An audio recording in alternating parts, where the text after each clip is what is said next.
ఎట్ట పడతాడు చేత కుదరదురా బాబు, ఎట్టు చెయ్యండిరా నాయన అని చెప్పాలి. కాబట్టి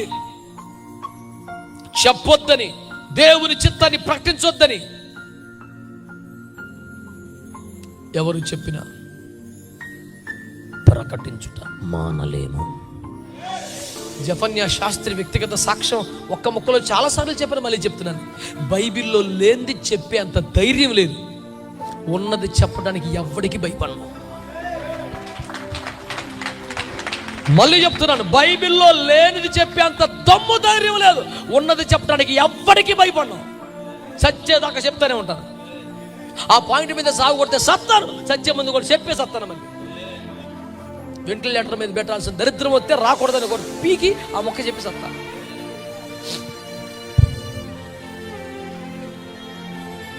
A person, a man of God should live for the truth and should die for the truth.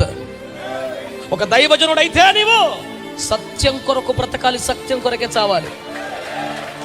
గట్టిగా yes, we should live for truth and die for truth. No compromisation, not looking back.